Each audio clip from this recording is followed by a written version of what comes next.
Ana María se Listo. dio cuenta. Muy bien. Siempre me olvido, como de salir de estar muteada o de poner, alguna vez aprender. Y decía, retomando, que después de pandemia, el primer tema fue consecuencias de la pandemia en las diferentes etapas de la vida. Después fue incertidumbre con esta cuestión de que los seres humanos por ahí podemos mucho más de lo que creemos, seguramente menos de lo que querríamos, pero más de lo que creemos posible. No estamos como procesados para vivir en situaciones de incertidumbre, sobre todo cuando se prolonga mucho tiempo. Y después de esto, como venía como por un tubo, vinieron los determinantes sociales de la salud, ¿no? Todo aquello que, y siempre mirándolo desde nuestra perspectiva, que es la biopsicosocial, lo que tiene que ver con esas condiciones que hacen que los seres humanos nos enfermemos y qué tipo de enfermedades y cómo enfrentamos todo esto del enfermar y de los determinantes sociales.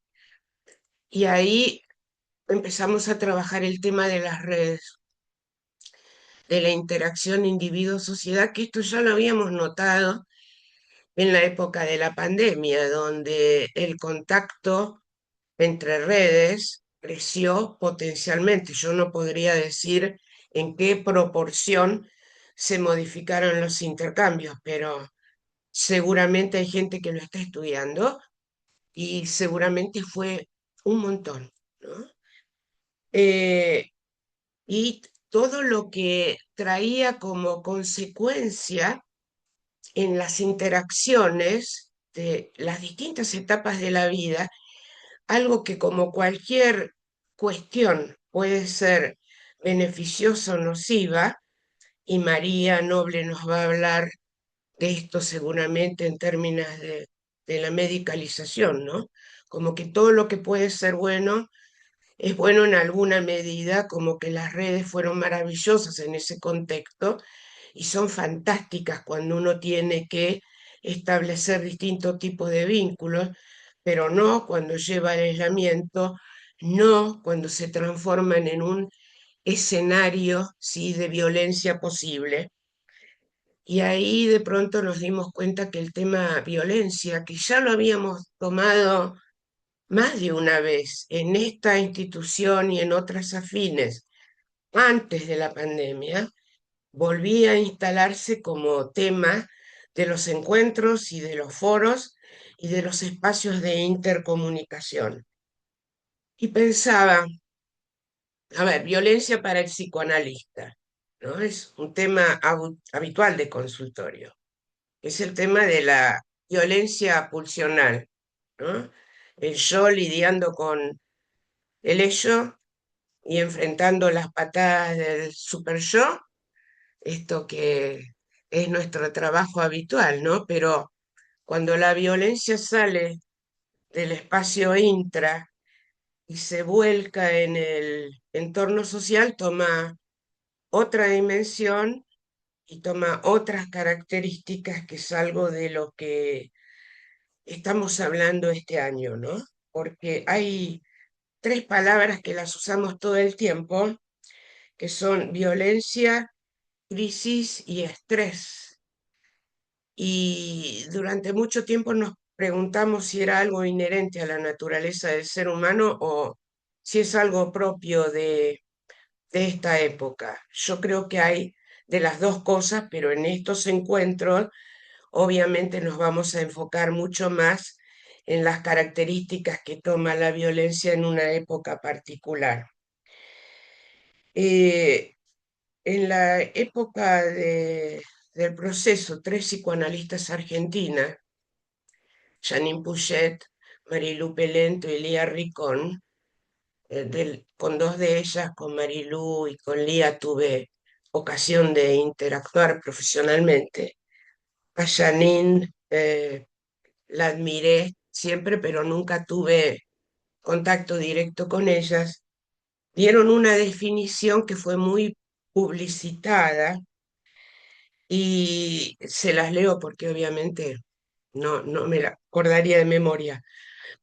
Y ellas decían que violencia social es una manifestación disruptiva tendiente a establecer un par, amparo-desamparo, con posible anulación o más aún aniquilación del más débil o debilitado. Se trata de una transgresión de la ley. Como consecuencia, reduce el espacio vincular y de socialización a su mínima expresión. La catástrofe social, su derrotero final, se produce cuando de golpe o paulatinamente se pierde el conocimiento de las reglas que rigen la interacción societaria acerca de la vida, la muerte, el delito y su penalización. Eh, Más allá de esta definición que me parece realmente como que abarca cantidad de ángulos y que uno podría tomar cada pedacito y desarrollarlo, diría que la violencia no es solamente, para mí, un fenómeno externo que irrumpe en la sociedad. Creo que también es una forma de expresión de un malestar subjetivo. Entonces, cuando falla la palabra, cuando no es posible la simbolización de los hechos, aparece la acción, una acción que ya no es tramitación, sino descarga. Y sabemos, y ahí hablo como psicoanalista, que la vida en sociedad implica un trabajo constante de regulación de la agresividad. Pero cuando las condiciones sociales se vuelven desiguales, cuando se instalan vivencias persistentes durante muchísimo tiempo de injusticia y exclusión, el trabajo psíquico está comprometido y entonces la violencia retorna, muchas veces sin palabra en el medio. Desde AMEPSA creemos profundamente en el trabajo en red, en la construcción de pensamiento colectivo y en la posibilidad de generar espacios como este, donde distintas miradas puedan dialogar sin anularse. Por eso aplaudimos la posibilidad de pensamientos distintos y creemos que si la violencia es multifactorial y está determinada por toda la listita que pusimos en la comunicación preliminar, también deben ser multifactoriales las formas de abordarla. Y termino con una frase cortita del filósofo Jaspers que dijo: por comunicación ha de entenderse no la irrealidad gregaria de los convencionalismos sociales, sino la conjunción directa de dos seres humanos que luchan para alcanzar siempre, de manera precaria pero absoluta, la profundidad de su realidad personal. El hombre aislado no puede jamás por sí solo serse hombre de verdad. Entonces se trata de fortalecer los lazos sociales, de recuperar espacios de mediación y de construir tramas que hoy se encuentran debilitadas. Y puede parecer muy ambicioso, pero desde AMEPSA sostenemos que es una tarea absolutamente necesaria.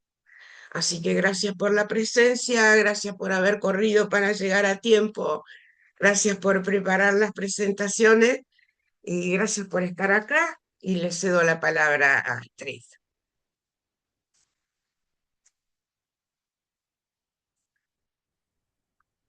Bueno, continuamos.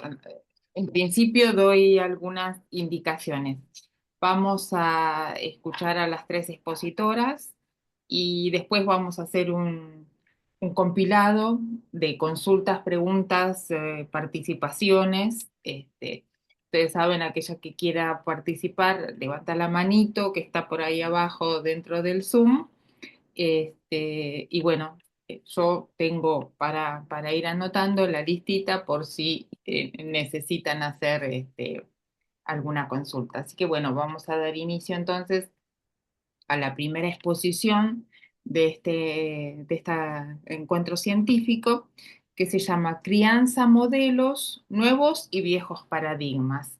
Y la expositora es la doctora María Varas, que es médica pediatra, docente de la UBA, ex jefa del departamento materno infanto juvenil del Hospital Álvarez y socia titular de la Sociedad Argentina de Pediatría. María, te paso la palabra. Recordá abrir tu micrófono. Gracias. Bueno, buenas Eh, noches. Muchas gracias por la invitación. Siempre digo que de estas reuniones me llevo mucho más de lo que traigo, así que desde ya muy agradecida. En principio, bueno, sí, soy médica pediatra y creo que nunca como en estas épocas se me hace difícil como profesional de salud acompañar los vericuetos que la vida trae, que esta realidad que vivimos trae para aparejada en la crianza de los hijos y de las hijas. Eh, Voy a ver si puedo compartir esta presentación. Eh, ¿Se puede ver? A ver, no, no la puedo expandir. sí, la estamos viendo. Pero no, no totalmente abierta, ¿no? No, sos vos la única que puede ampliar Sí, la imagen. pero no anda la copita maldita Ah, esta. no anda de la copita. Ok. No, Bueno, Pero se ve, sí, se ve, no no se ve tenés estaba problema. perfecto, ¿eh? entendiendo. Bueno, a ver si. No, no, no. Vuelvo a intentar con la copita, pero no se puede, no puedo expandir. Bueno, Salvo que salgas y vuelvas a entrar, tal vez si bueno, puedo saliste intentarlo. por ahí para Mm, intentarlo. mm.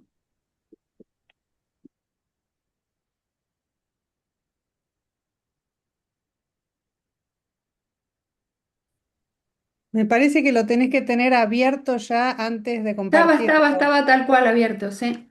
pero de a uno. Sí, sí, Mm. sí, de a uno. Pero se Bueno, ve. eh, a ver.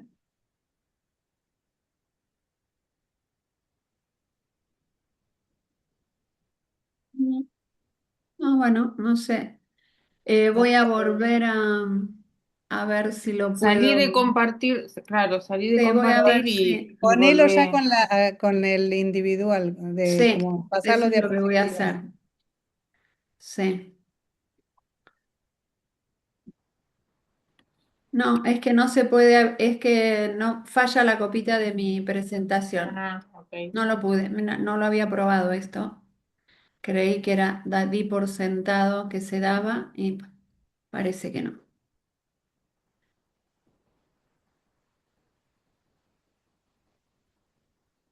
¿Lo están viendo? Sí, sí, Sí, Ah, sí. bueno. Sí, no lo pude abrir tampoco en el.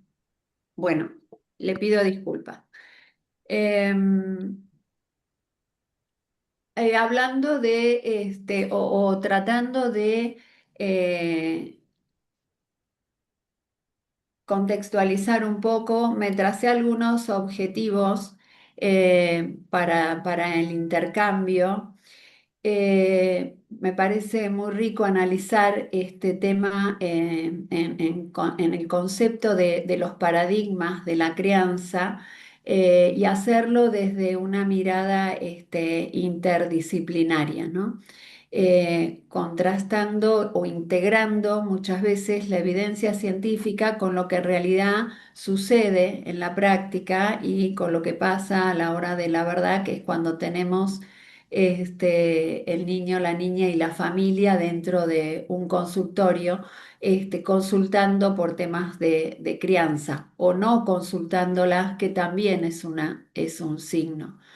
Y reflexionar nuestro rol profesional en esta crianza actual y la importancia de integrarnos interdisciplinariamente. Creo que eh, nunca como en esta época he apelado más a ese trabajo interdisciplinario, al apoyo y a la red con los colegas tratándose de temas de crianza. Con los colegas me refiero a integrantes del equipo de salud. Le hace otros médicos especialistas, le hace psicólogos, psicopedagogos, terapistas ocupacionales. Si contextualizamos la crianza como un proceso histórico, social, cultural, que cambia permanentemente, creo que si hay algo que es para señalar en este momento, es el impacto actual, ¿no? Donde prima la precariedad en muchos aspectos, la hiperexigencia y a su vez el aislamiento. Hoy coexisten modelos de crianza transmitidos de generación en generación y otros nuevos totalmente en transición aún, todavía no instalados. Eh, y actualmente en esta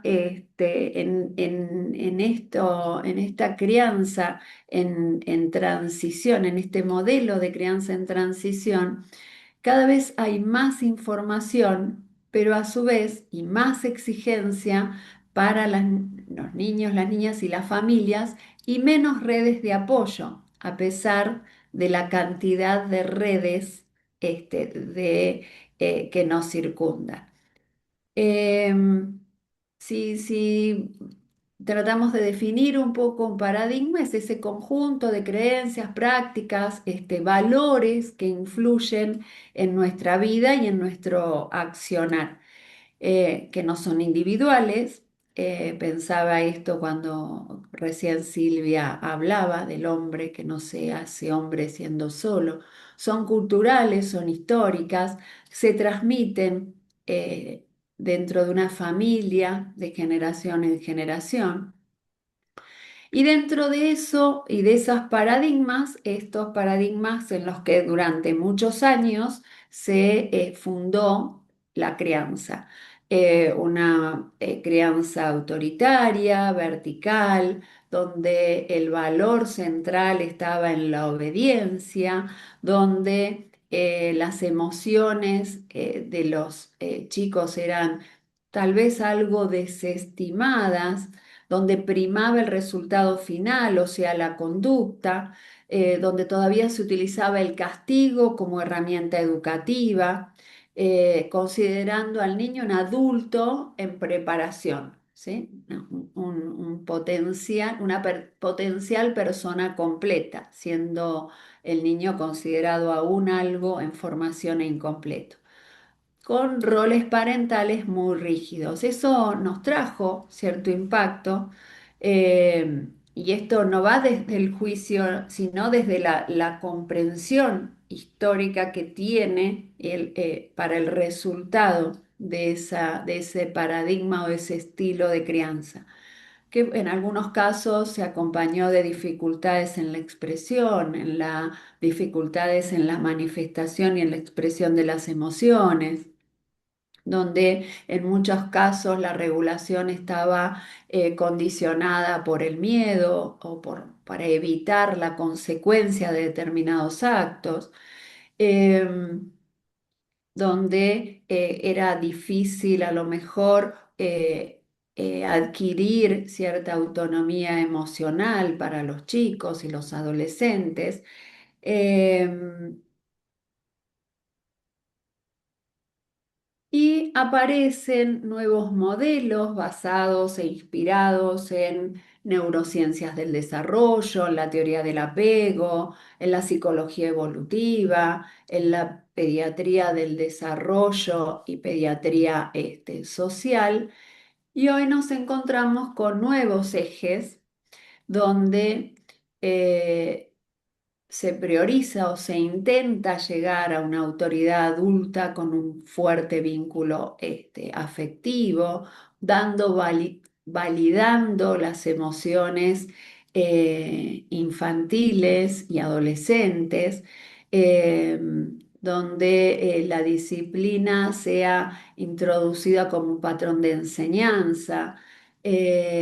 Priorizando el crecimiento, el desarrollo, la autonomía, considerando a niños, niñas y adolescentes como sujetos de derecho y intentando trabajar sobre lo que es la crianza responsable.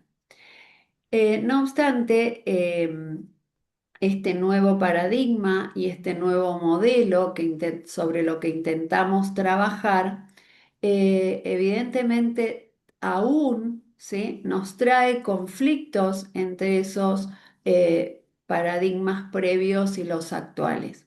Yo les voy a compartir algunas viñetas clínicas que sería interesante que pudiéramos charlarlas. Em, Ahora o al final de la presentación, como ustedes lo decidan, que me parecieron interesantes compartir, donde en estos nuevos paradigmas con familias y padres, madres, padres tan informados teóricamente, la mayoría a través de las redes sociales, en muchos casos eh, hacen en este tema de criar y de poner límites y de acompañar a los hijos, quedan embarullados entre los viejos, los nuevos paradigmas, lo que creen que debería ser y lo que pueden hacer.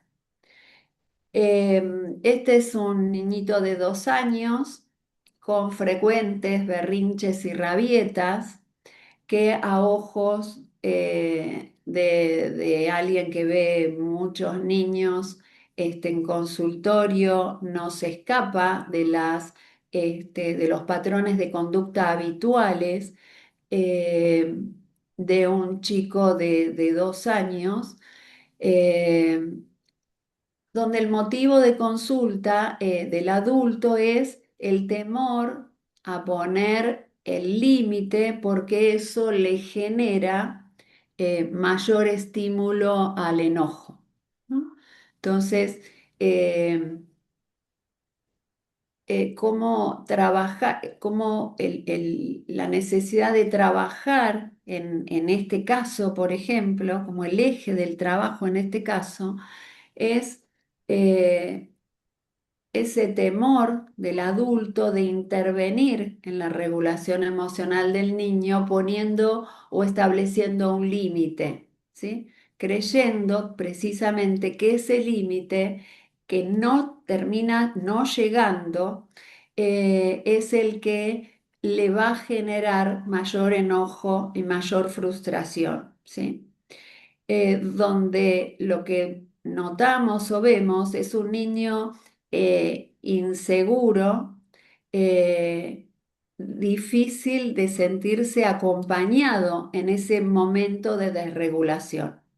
Esta viñeta de un chico de 5 años viene más o menos a traer un poco ese mismo temor a frustrar que hay, ¿no? Este tema de la incorporación de pautas de crianza respetuosa con un terrible temor a generar trauma y frustración en los hijos.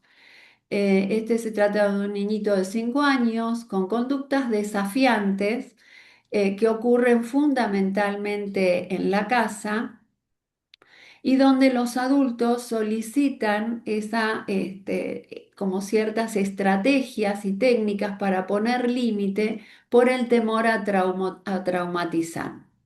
Esta lucha entre el respeto a la manifestación emocional del niño y la permisividad que se genera, eh, evitando poner límite, dejando al niño inseguro o tratando de establecer él sus propios límites. Em,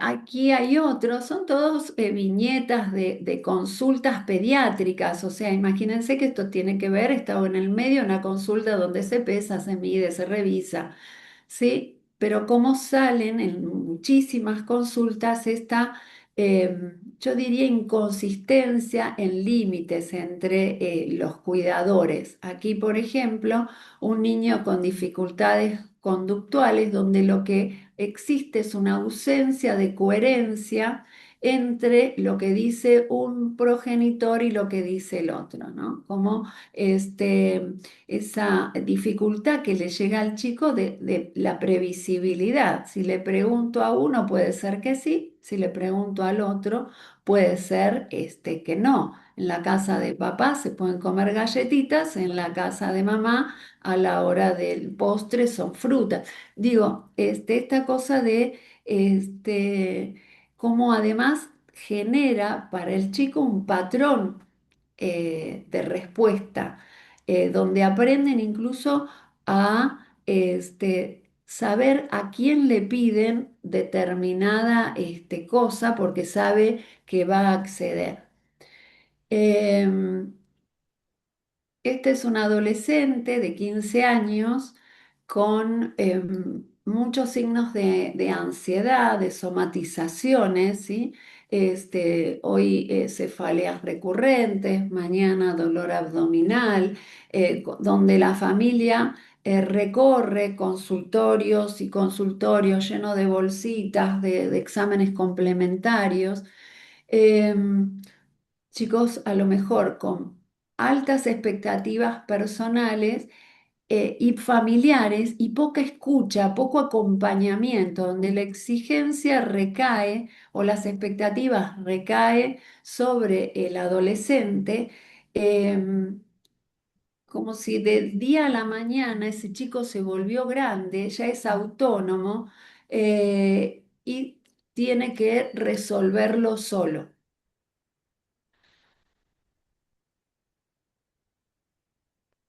Acá tengo otro, un adolescente de 14 años, muy solitario, con episodios de angustia, de aislamiento, con poco vínculo familiar, con poco vínculo social con sus pares, y una respuesta que me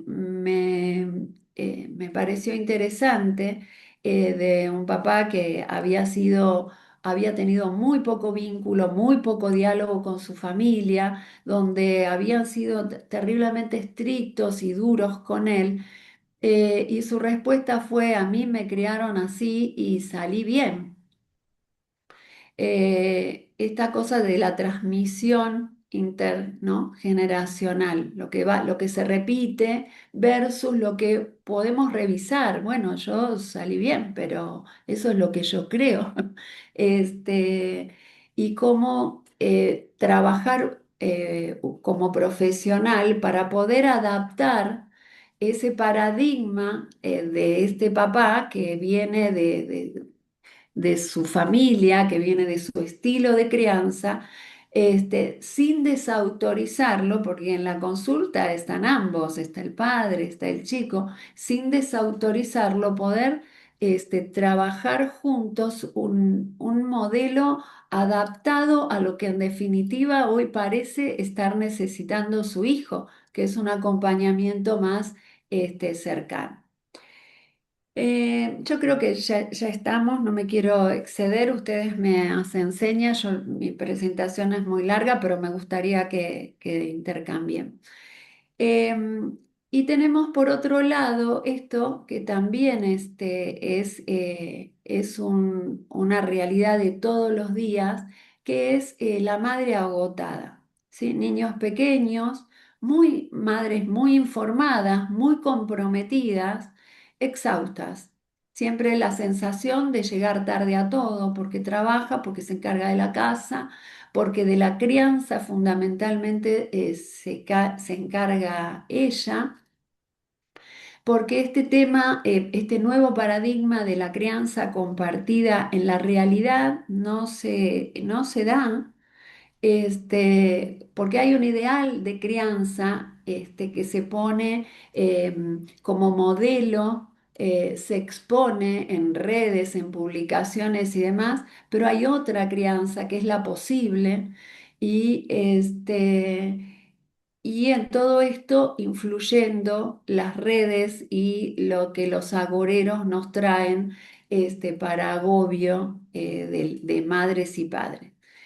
Em, Todo esto genera tensiones y yo creo que en estas viñetas, en estas poquitas viñetas, surge eh, las tensiones actuales, que son esto, el exceso de información, esa idealización de una crianza respetuosa, el miedo a frustrar y a traumar, y adultos cansados con niños cada vez más demandantes, ¿sí?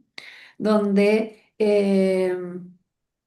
Estarías en tus últimos 5 minutos. perfecto.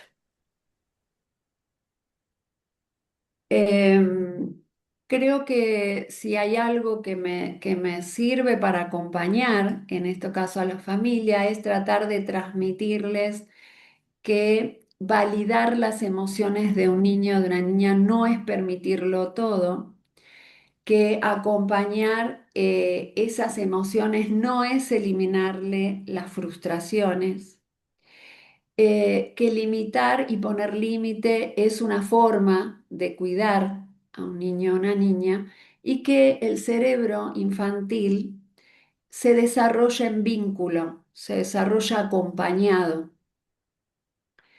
Eh,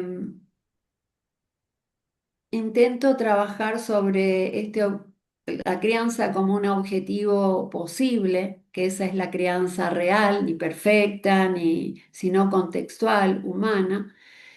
Y me planteo también yo como profesional cómo acompañar, ¿no?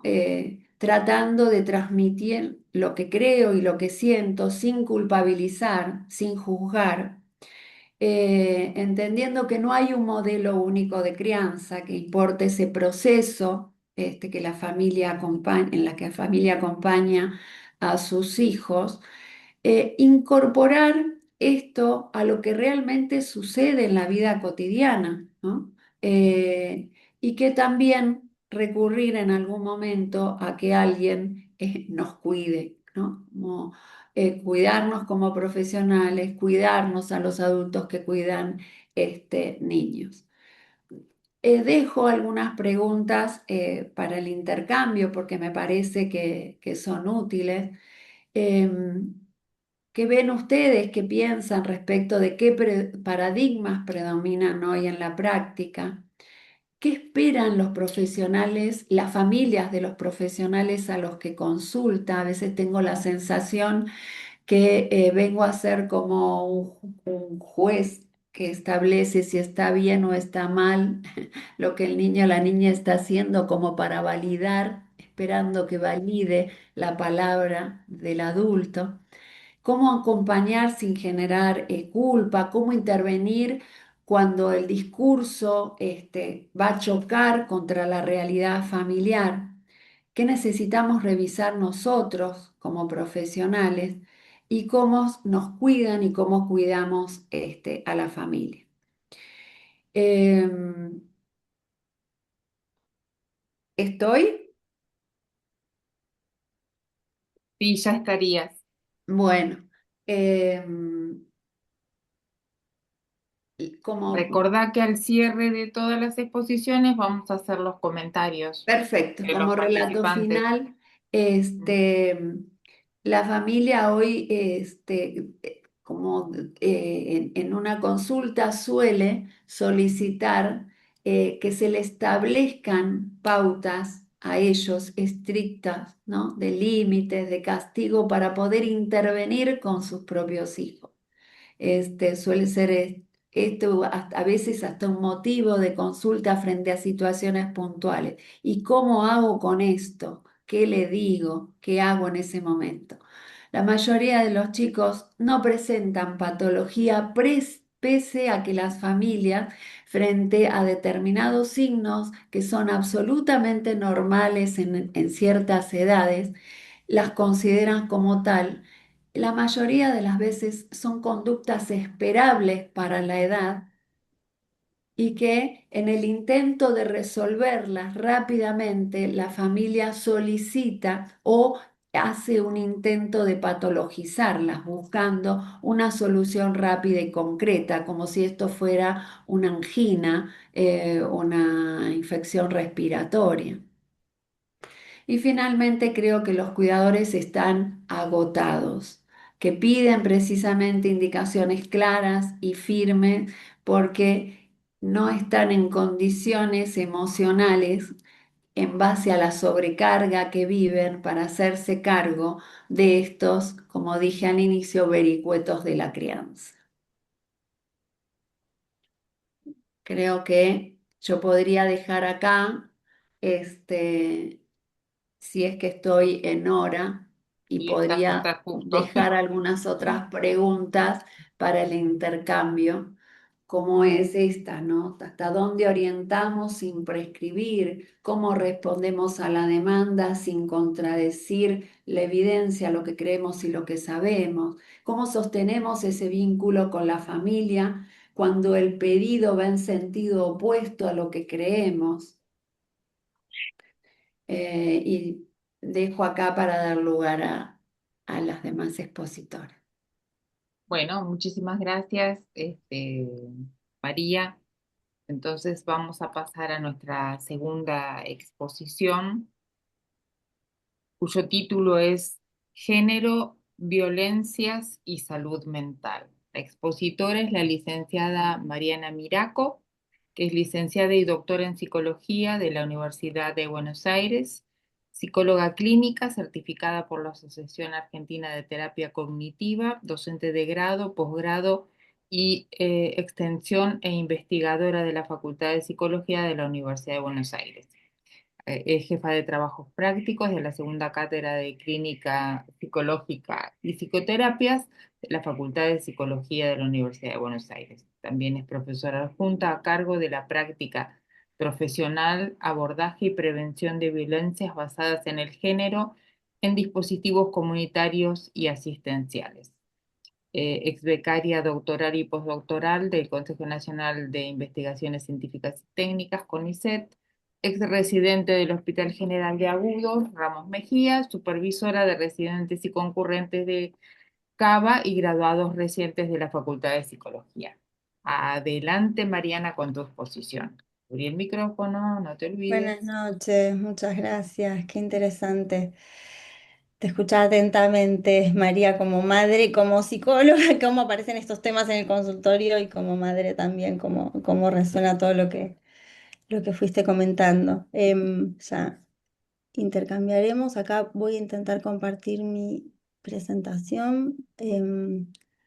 También es un poco larga, así que voy a tratar de ir monitoreando el tiempo. Igualmente ustedes me avisan para, más que nada para puntualizar algunas cuestiones.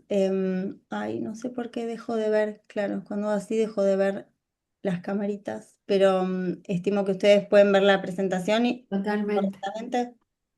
Sí, sí, sí, estamos viendo sin ningún Bueno, problema. Sí, sí, sí. bueno, Adelante.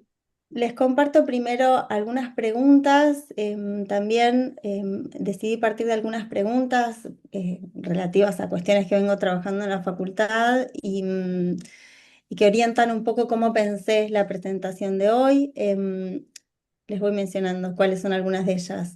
Por un lado, bueno, una pregunta que viene guiando mi trabajo es si nuestra condición de género se relaciona con muchas de estas cuestiones que se vienen hablando en este encuentro, si incide en nuestras posibilidades y oportunidades, cuáles son los factores que inciden en trayectorias vitales, educativas y laborales de las mujeres y diversidades, es algo que vengo también investigando y trabajando, cómo es la participación de las mujeres o feminidades en el mercado laboral, cuál es el grado de acceso de las mujeres a puestos de decisión en distintas áreas de la comunidad, de la sociedad, si todavía existe lo que se ha denominado en algún momento la división sexual del trabajo, ¿no? Esto de pensar cómo están distribuidos, que algo mencionaba María recién, cómo están distribuidos los roles y las tareas hoy en el ámbito doméstico. En este sentido, ¿cuál es el rol de las políticas de cuidados? ¿Cómo inciden esas políticas de cuidado en el ejercicio de ciertos derechos, ¿sí? En mujeres y feminidades? Y cómo el género incide en las violencias que sufrimos, que es el tema que nos convoca, ¿sí?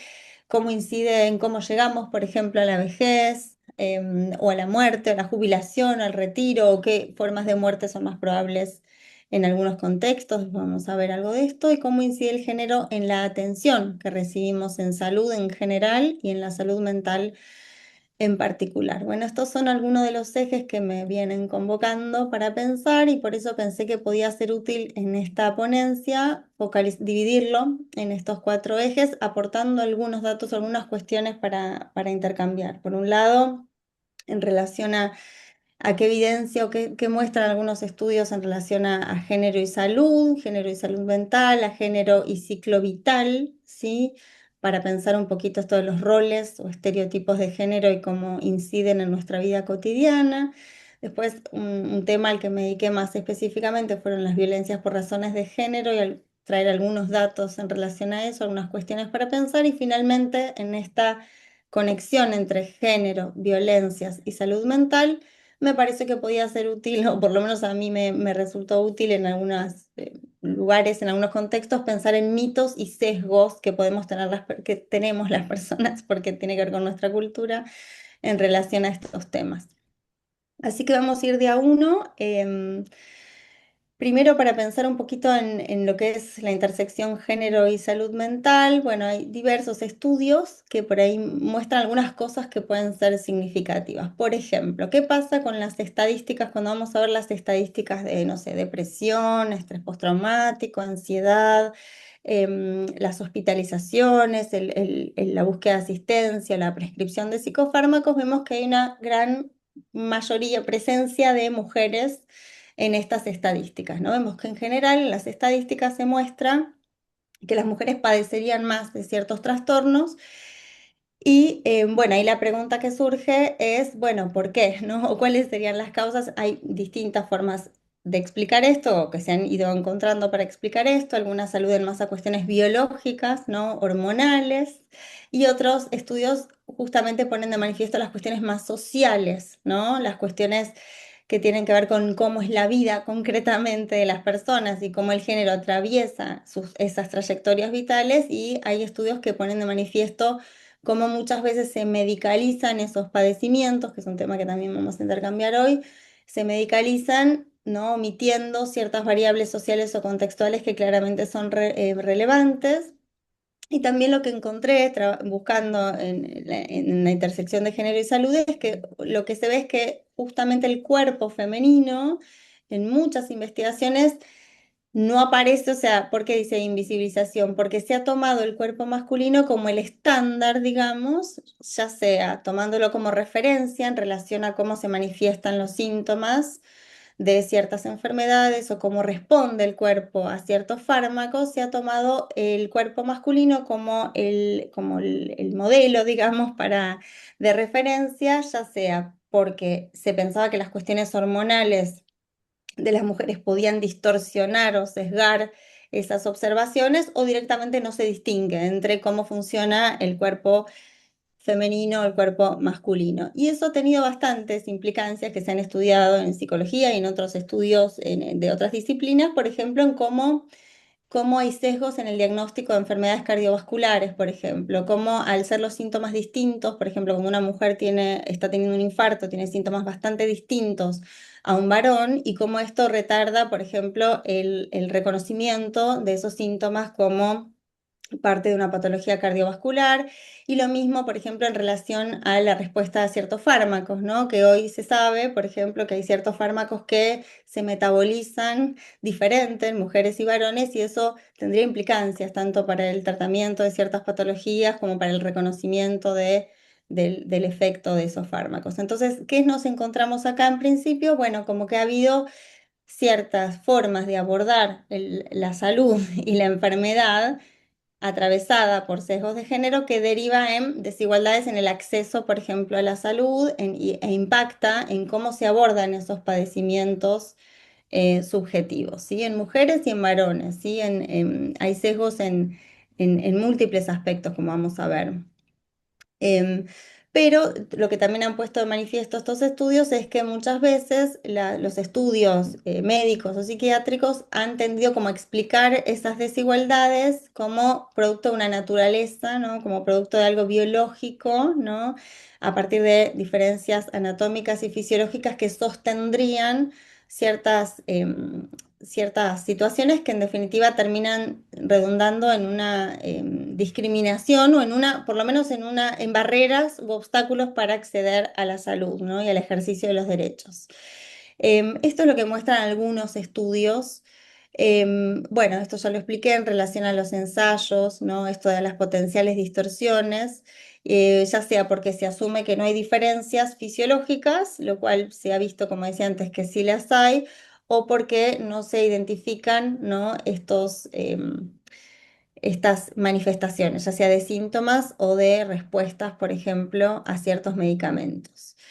Y entonces cuando pensamos en salud en sentido amplio desde esta perspectiva, si bien en general vemos que las mujeres tienen una mayor esperanza de vida, digamos, la diversidad de género es algo que puede afectar esta diferencia en el sentido de que las personas trans y otras identidades de género experimentan mayores desafíos, obstáculos para acceder a la atención médica y sufren diversas formas de discriminación, ¿no? Lo que va impactando en su salud, en su confianza para acceder o para buscar asistencia y que redunda directamente en su esperanza de vida, porque lo que vemos es, por ejemplo, que hay mayor prevalencia de consumo de sustancias o de ideación suicida, ¿sí? En poblaciones que sufren sistemáticamente distintas formas de discriminación, hostilidad, prejuicios, ¿sí? En esas poblaciones, esas trayectorias de vida se ven claramente afectadas por esos estereotipos y tienen una peor calidad de vida, una peor salud en general y una peor salud mental en particular, ¿no? Y esta discriminación y estas conductas, que muchas veces son de acoso, de violencia física, que llegan hasta la muerte, comienzan muchas veces muy tempranamente, ¿no? En la época escolar, impactando, por ejemplo, en la permanencia en el sistema escolar, en la perspectiva de empleo, ¿sí? Y hacen que sea mucho más probable que esas personas anticipen, ¿no? El sufrir, sientan mucha ansiedad porque anticipen, porque lo sufren directamente o porque ven que otras personas de su grupo de pertenencia sufren formas de discriminación o de maltrato en los entornos laborales o en el ámbito público en general, ¿sí? Entonces, vemos en este primer eje que la socialización de género parece incidir, o hay evidencia de que inciden en nuestras trayectorias vitales, que se asocia con la salud, ya sea a través de sesgos en diagnósticos o en la detección de enfermedades, y eso determina situaciones de discriminación, ¿no? Y cómo esto se vincula con los estereotipos que impactan en el acceso a nuestra salud integral, ¿sí? Esto en cuanto al primer eje. En cuanto al segundo eje, para pensar un poco, bueno, cómo nos atraviesa el género en relación al ciclo vital y también conectado con algunas cuestiones que mencionó María, bueno, hay algunos datos estadísticos que para mí son útiles para pensar estas cuestiones. Por ejemplo, que las mujeres aparentemente, al menos en las encuestas, en los datos que hay con que contamos, las mujeres tendremos mayor permanencia en el sistema educativo formal, alcanzando incluso mayores niveles o de calificación o mayores niveles educativos. Por supuesto, esto depende de en qué posición de la pirámide económica estemos. Por supuesto, cuanto más recursos tengamos, más probable es que accedamos a mayores niveles de formación y que podamos mantenernos en el sistema educativo, pero también lo que se ve en estos datos es que hay diferencias en cuanto a qué tipo de carreras suelen elegir mayormente las mujeres, aquellas vinculadas a las ciencias humanas y de la salud. Y también vemos cuando vemos cómo participan las mujeres en el mercado laboral, vemos que lo hacen en promedio en menor medida que los varones, en promedio. Ahora voy a explicar por qué. Y cuando lo hacen en actividades más vinculadas con mencioné antes, vinculadas a servicios, enseñanza, salud. Fíjense cómo las barras se van intercambiando y mucho menos en área de construcción, transporte, explotación minera, electricidad, bueno, etcétera. Eso nos habla de cómo se organizan los roles aún hoy en la actualidad en nuestra sociedad, donde si bien las mujeres tienen niveles, como decía antes, más altos de educación formal, participan en menor medida en tiempo promedio y lo hacen con mayores tasas de subocupación o desocupación, es decir, tienden a tener trabajos peor pagos o a tiempo parcial para compatibilizar con tareas de cuidado y tareas domésticas, como vamos a ver. Y cuando se insertan, tienen mayor presencia en una extensión de ese rol, ¿no? En relación a cuidados y a salud, y por supuesto esto impacta, como vamos a ver, en el acceso en sus carreras profesionales o académicas, y también impacta, por ende, en su momento de retiro, en la jubilación, ¿no? Y esta situación se da en paralelo con una mayor participación, como decía antes, en el ámbito doméstico y de cuidado de niños y niñas, que aún hoy sigue recayendo mayormente en mujeres, que son las que trabajan más desde sus domicilios, por ejemplo, y esto es mucho más frecuente cuando hay niños y niñas pequeñas, ¿no? Em, y bueno, los datos respecto del acceso a los puestos jerárquicos son bastante claros también en relación a que hay una pirámide donde en distintas carreras, la carrera científica, en la carrera, bueno, académica, acá hay un ejemplo de las rectorías de las universidades, incluso en las empresas o en política, hay una pirámide donde hay menor presencia de mujeres en puestos más altos, digamos, de liderazgo de conducción. Por ejemplo, más allá de mayores niveles educativos, solo el 12% de los cargos de rectoría universitaria están ocupados por mujeres. Y parece que la percepción de cómo se perciben mujeres y varones respecto como aptas o aptos para ciertos tipos de tareas comienza bastante tempranamente. Por ejemplo, las mujeres tienden a sentirse más aptas o más hábiles en materias vinculadas con lengua, con lectura y escritura, y varones con matemática. Y esto impactaría en esas carreras, digamos, en las carreras que eligen, ¿no? Y en sus trayectorias, por ejemplo, bueno, acá se ven, hay demasiados gráficos, pero el punto, lo que quiero destacar acá es que hay mayor presencia de mujeres justamente en las ciencias sociales o en humanidades y mucha menor presencia en las ciencias agrícolas o en las ingenierías y tecnologías, en las STEM, ¿no? Bien, y esto impacta en esto, en las publicaciones, en las trayectorias, o en los puestos que alcanzan, por ejemplo, las mujeres que se dedican a la ciencia y tecnología. Entonces, en resumen, en relación a este eje, las mujeres se insertan en el mercado laboral hoy en día menos tiempo promedio que los varones, independientemente de su nivel educativo de ingresos, y el porcentaje de mujeres que trabajan desde la vivienda duplica al de los varones, sobre todo cuando hay infancias, como decía antes, que cuidar. Y por supuesto, esto impacta en el ingreso promedio, por eso se habla de la brecha salarial, ¿no? Se habla, todo esto que mencioné antes, tendría que ver con lo que se ha llamado techo de cristal, esto, las barreras, obstáculos para llegar, para ascender. Y la brecha salarial tiene que ver justamente con que al estar en trabajos peores pagos, con menos tiempo, mayor subocupación, en promedio perciben ingresos menores que los varones, ¿sí? Em, Bien, entonces, ¿qué vemos? Que esta socialización se vincula, estos roles se vinculan con ciertos estereotipos que también dan lugar a ciertas formas de desigualdad o de discriminación y que se van a relacionar con este otro eje que voy a pasar a comentar, que tiene que ver con las violencias por razones de género, ¿no? Que si miramos un poco las imágenes que tendrían en común estas situaciones vinculadas con las violencias por razones de género, bueno, lo que tendrían en común es que son aquellas dirigidas en función de ciertas expectativas o creencias acerca de lo que es ser un varón o ser una mujer o qué es lo adecuado para cada género, que termina redundando en formas de abuso, de vulneración a derechos humanos fundamentales, como el derecho a una vida digna, a una vida libre, como el derecho a la vida, básicamente, y después a la integridad en sentido amplio, y que se ejerce hacia minorías, no minorías cuantitativamente hablando, sino a grupos en desventaja en términos de, bueno, quién sería la subjetividad más apta para ejercer el poder en ciertos contextos, ¿no? Y en ese sentido hay una construcción cultural e histórica en relación a, en el ámbito público, el varón es ejercido como más, es percibido como más apto, el varón heterosis blanco, ¿no? Con ciertas condiciones, es percibido como más apto para ejercer el poder y la autoridad, ¿no? Bueno, simplemente mencionar en relación a este eje que hay un marco normativo, que hay un marco normativo a nivel nacional en relación a cómo pensar, bueno, estas violencias y cómo intervenir desde, por ejemplo, desde el ámbito de la salud. Hay marcos que nos orientan o nos regulan en relación a los derechos de las personas que nos consultan.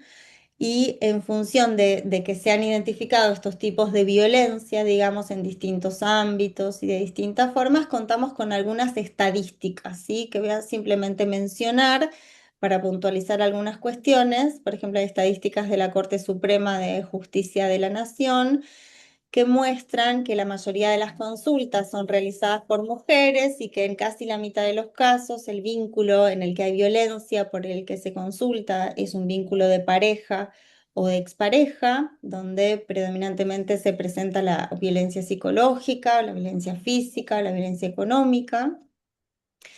Y bueno, hay distintos organismos que observan y que van dando estadísticas acerca de los femicidios que, como mencioné un poco al inicio de la presentación, serían como la punta del iceberg, ¿no? La forma más extrema, ¿no?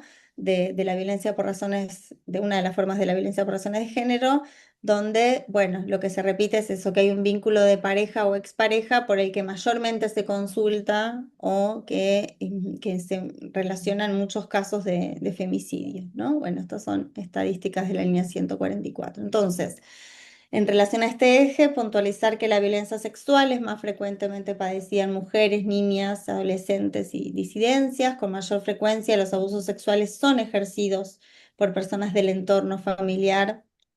Por esto, bueno, la aplicación de la Ley de Educación Sexual Integral permitió que en la escuela se empiecen a detectar muchos de estos casos porque de otra manera es muy difícil que salgan a la luz.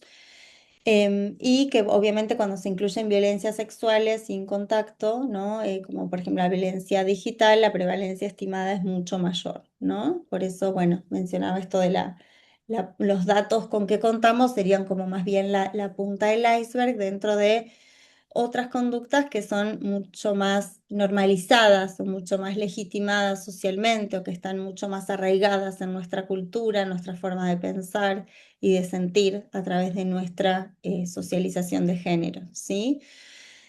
Y bueno, llegando al cuarto eje, para puntualizar algunas cuestiones y no pasarme de tiempo, me pareció interesante, como les decía antes, pensar que justamente en este entrecruzamiento, los estereotipos y estas violencias por razones de género van a incidir en nuestra salud mental y por eso es importante que podamos identificar, por ejemplo, algunos mitos o algunos sesgos que albergamos las personas que de algún modo reproducen, ¿no? Legitiman o reproducen en nuestras prácticas cotidianas estas violencias. Y voy a dar algunos ejemplos. Perdón por el ruido, estoy cerca de una ventana ahí. Bueno, hay algunas autoras que han estudiado que hay mitos, algunos más antiguos y otros más nuevos, pero que los mitos mutan, pero de alguna manera están ahí. Hay mitos acerca de este tipo de violencia, hay mitos acerca de las mujeres y disidencias que padecen estas violencias y sobre quienes agreden. Por ejemplo, en relación a la violencia, que esta violencia, por ejemplo, que la violencia de género en la pareja ocurre solo en ciertos sectores sociales, o que es un asunto privado, ¿no? De índole privada, o que es un asunto en el que mejor no meterse porque no se puede salir, o que mejora espontáneamente, o que la violencia psicológica no es tan grave como la física, cuando en realidad lo que vemos, por ejemplo, en la clínica es que el impacto de la violencia psicológica es tan traumático como el de la violencia física, o incluso algunas personas refieren que fue más traumático que la violencia física en sí, o que son personas enfermas como psicopatologizando, ¿no? Como buscando en la psicopatología o en el perfil como la causa de la violencia, en el perfil individual, ¿no? Y bueno, después hay mitos un poco más modernos que tienen que ver con, bueno, la exageración o con, bueno, por supuesto que existe la violencia cruzada, pero muchas veces se tiende a omitir, o sea, no es que no exista la violencia de mujeres hacia hombres, pero hay que ver el contexto, ¿no? El contexto estructural o histórico y el contexto individual en el que esa violencia se desarrolla, con qué consecuencias también, no solo las causas de esa violencia y con qué consecuencias para unas y otros. Por ejemplo, esta violencia se ve en las estadísticas que es mucho más letal, por supuesto, para las mujeres y que, bueno, ahora se está hablando mucho también de las denuncias falsas y cómo impacta esto en la credibilidad o en la capacidad de una persona que realmente está en esa situación, en la capacidad de denunciar, por ejemplo, una situación de violencia, ¿no? Bueno, sobre las personas, las mujeres o disidencias en esta situación, hay un montón de creencias, como por ejemplo que por algo se quedan, que si no se irían, como que es algo voluntario y simple, cuando en realidad es un proceso muy complejo, el de identificar, reconocer y salir de una situación de violencia es algo muy difícil. O que hay un perfil, habría un perfil de mujeres más propensas a ser víctimas, ¿no? Que le puede pasar a cualquiera, y esto busca de algún modo, termina culpabilizando, y me parece interesante marcar que ya sea porque son excesivamente dóciles o sumisas o pasivas, o porque son locas, locas en el sentido de desafiar, digamos, ese estereotipo, romper con ciertas mandatos o ciertas lógicas, bueno, ya sea por uno u otro extremo, como que serían más propensas. Y en relación a quien ejerce la violencia, bueno, los más comunes son que son enfermos mentales o que la causa es la droga o el alcohol, cuando en realidad las drogas o el alcohol son precipitantes, digamos, o son agravantes en muchos episodios. Los celos, ¿no? Como una justificación del amor, por eso puse mitos del amor romántico, como, bueno, si no te celas, porque no, el amor como posesión, que es lo que se ve en el femicidio, ¿no? Como última instancia, la posesión del cuerpo de esa mujer y de la vida de esa mujer, o las justificaciones, ¿no? Bueno, solo es violento cuando toma, cuando está nervioso, no se puede controlar, ¿no? Cuando en realidad la violencia, más que un indicio de pérdida de control, es un instrumento, la mayoría de las veces de control, ¿no? O tuvo una historia difícil, o el clásico, bueno, pero ella qué hace para que él haga eso, cuando en realidad cada persona es responsable de su conducta, haga lo que haga el otro, y tiene que ver con una socialización de género que promueve ciertas formas de conducta en mujeres y ciertas formas de conducta en varones, ¿no? Y en relación a la diversidad sexual, bueno, que la identidad de género es tu sexo biológico de nacimiento y que eso es tu destino, digamos, eso es lo correcto si te asignaron el género femenino al nacer, que tenés que comportarte y desarrollar tu vida en relación a eso, o que la homosexualidad es una enfermedad, por ejemplo, o una identificación errada que hay que corregir, o que la orientación sexual es una elección o una fase, ¿no? Por ejemplo. Entonces, bueno, hay como distintas formas de pensar la diversidad sexual que terminan siendo violentas para las personas que, por ejemplo, van a buscar una atención en salud, por ejemplo, ¿no? El asumir que esto es así, que no puede ser de otra manera. ¿Y qué serían los sesgos? Bueno, los sesgos serían filtros, ¿no? Perdón, estarías en tus Sí. últimos cinco Sí, sí, minutos. sí, ya termino, muchas gracias. Sí, son como filtros, ¿no? Todas las personas tenemos como nuestros algoritmos mentales que tienen que ver con nuestros esquemas o creencias previas, ¿no? Y nuestra propia socialización de género nos lleva a sacar ciertas conclusiones o a procesar la información de cierta manera porque tiene que ver con nuestra identidad, como aprendemos y construimos nuestra percepción del mundo desde nuestra identidad de género. que obviamente nos atraviesa y nos condiciona.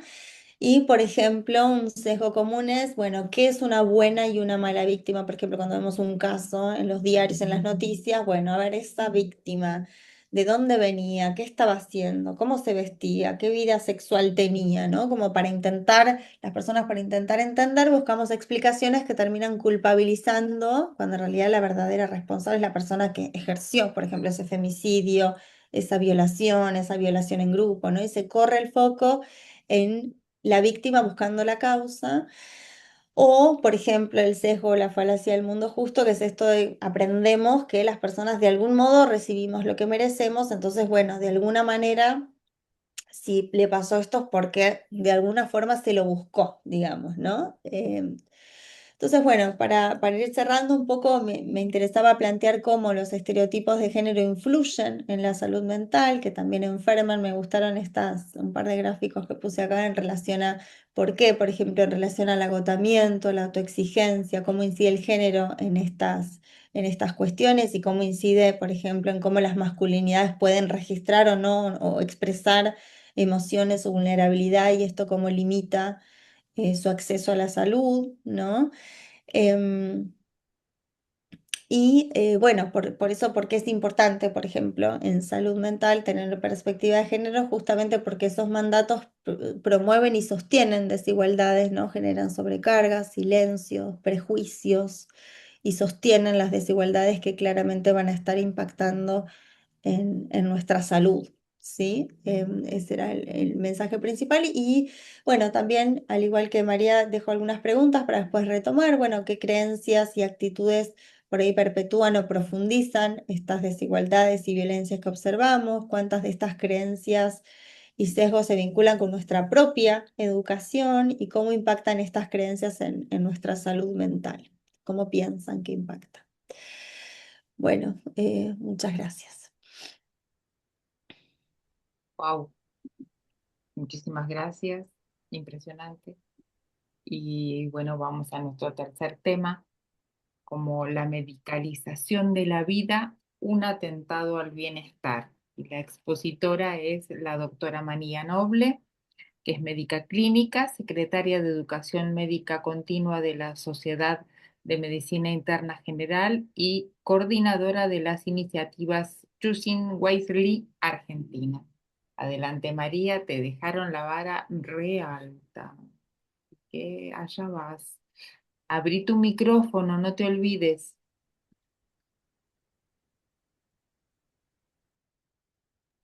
Acordate que está todo dispuesto para que puedas compartir tu... Sí.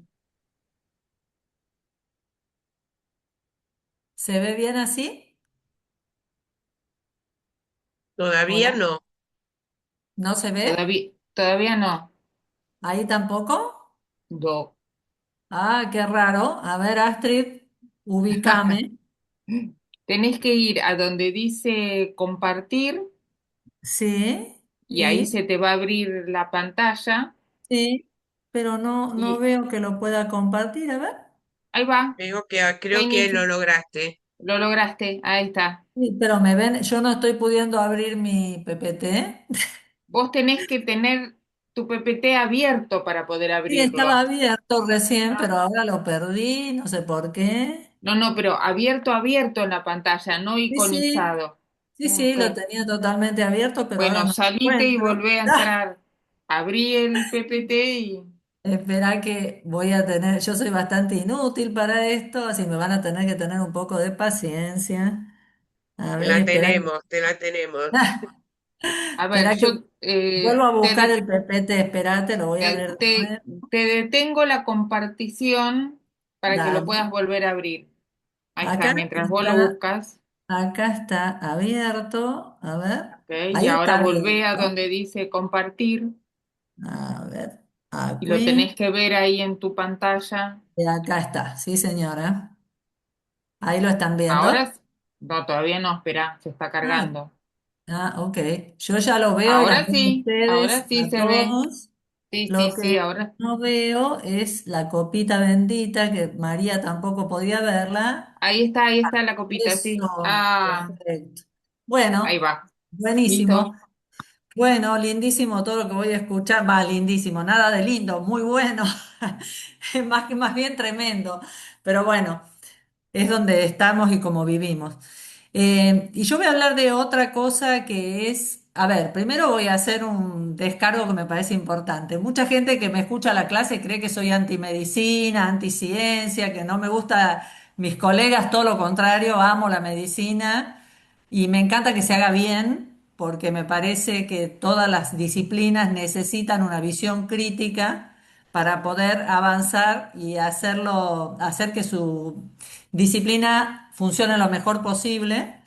Así que nadie podría dejar de entender lo importante que son los avances de la medicina, los antibióticos, los corticoides, los anticoagulantes, la diálisis, los trasplantes, las vacunas tan vituperadas, las prácticas preventivas como el Papa Nicolau, los antirretrovirales, en fin, son infinitos los avances, pero hay que tener claro que más medicina no siempre es mejor.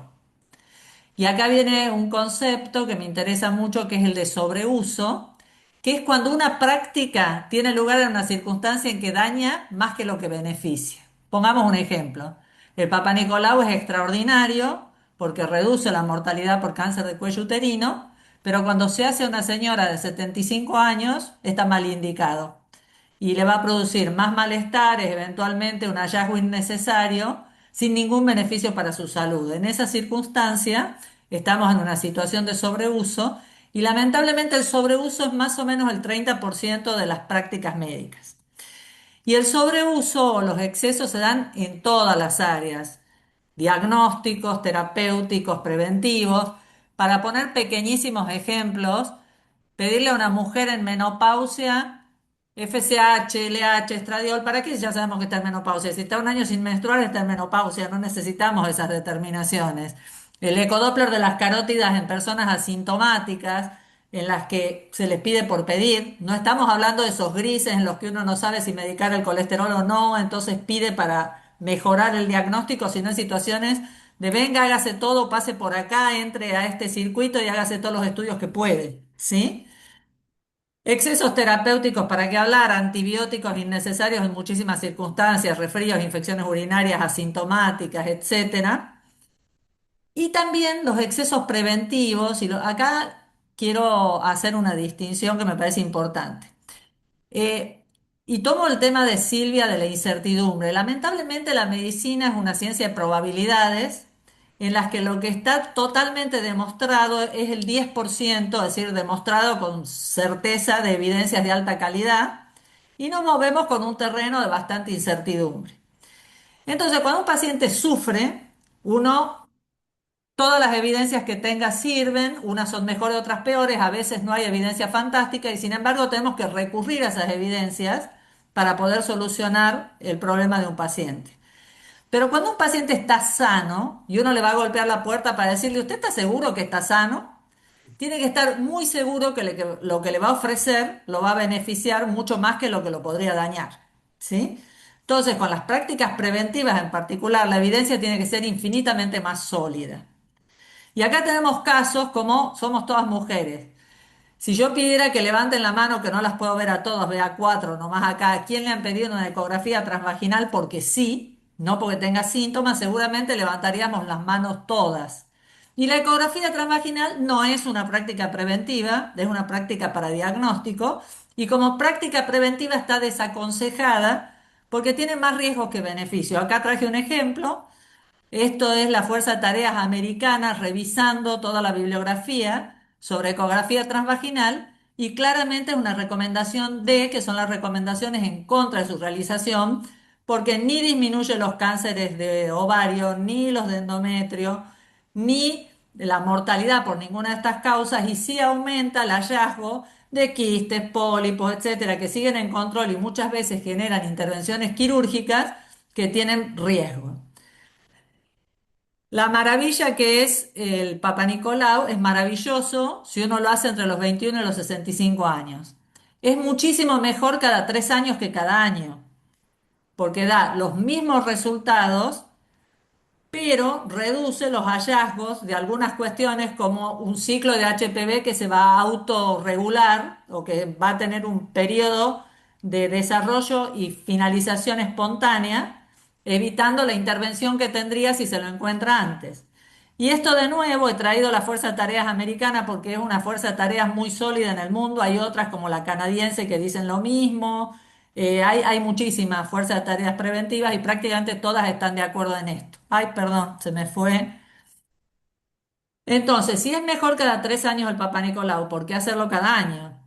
La mamografía, que es una buena práctica preventiva, es mejor hacerla cada 2 años que cada año. ¿Por qué? Porque tiene el mismo rendimiento en reducción de la mortalidad y disminuye los llamados nuevamente a evaluación por algún falso positivo, la chance de una punción, etcétera, etcétera. Y la ecografía mamaria no hay ningún estudio que demuestre que aporta demasiado o que hace diferencia en la práctica preventiva.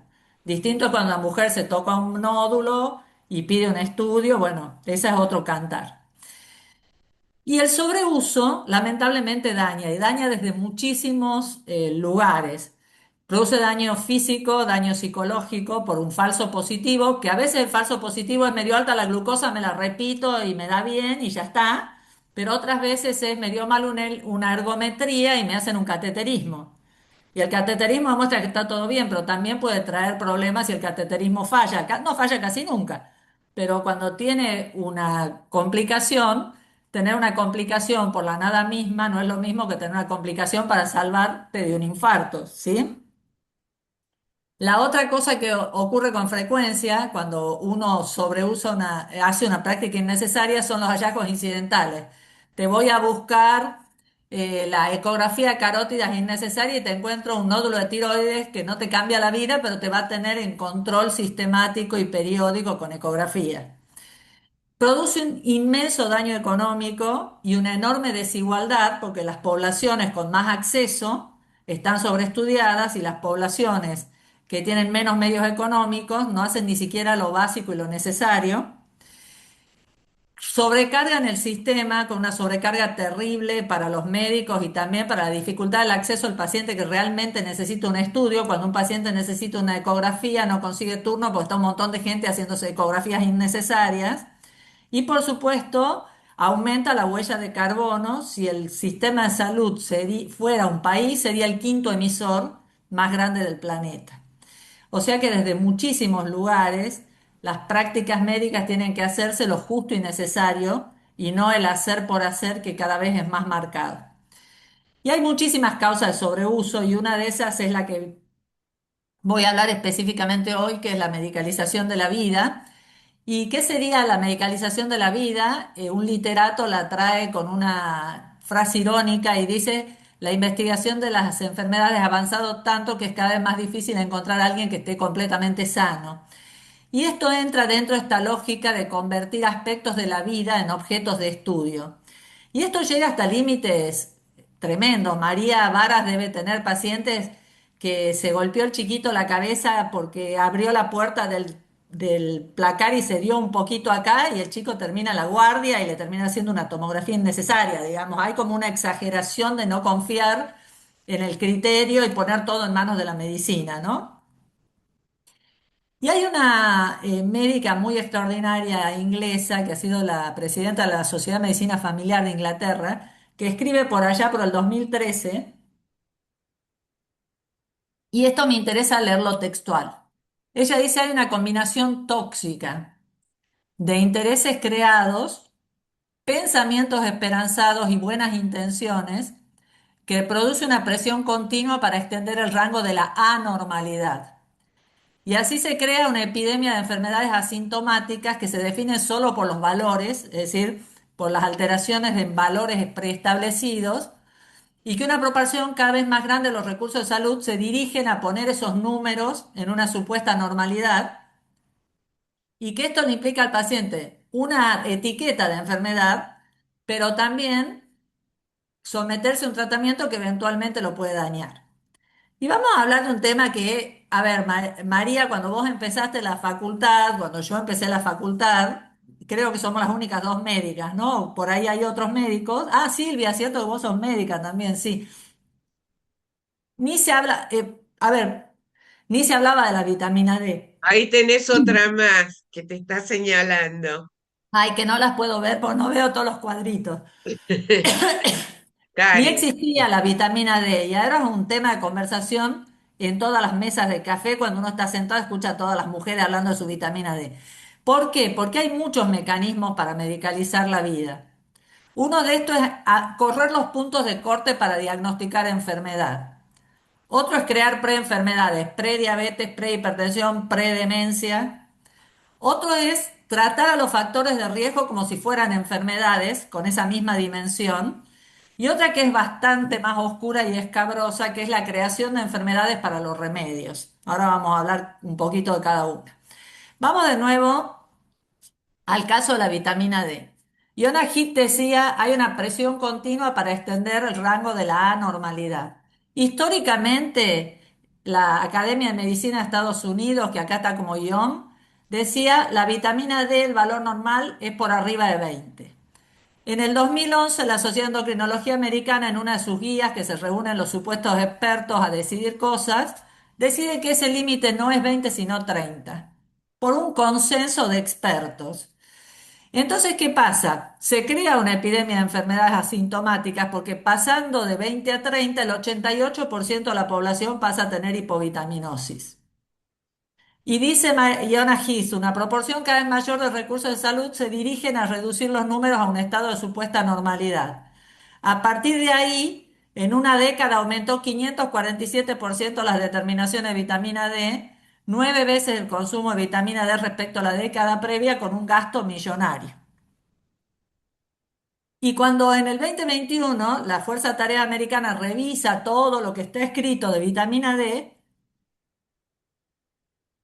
dice que los requerimientos de vitamina D varían entre los individuos, entonces no hay un punto de corte claro para definir deficiencia y no hay consenso para definir el nivel óptimo en términos de salud.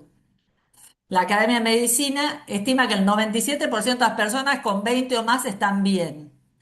Y encima comentan que los métodos para medir la vitamina D son bastante imprecisos y subestiman o sobreestiman los valores. Y que encima la evidencia científica es insuficiente para definir si el screening y el tratamiento a los niveles bajos en personas asintomáticas son beneficiosos. Ojo, no estamos hablando de la mujer que se fracturó, tiene osteoporosis, necesita tomar un fijador de calcio y por lo tanto tener buenos niveles de vitamina D. Estamos hablando de este uso masivo de la determinación y el tratamiento, que es totalmente irresponsable e irracional.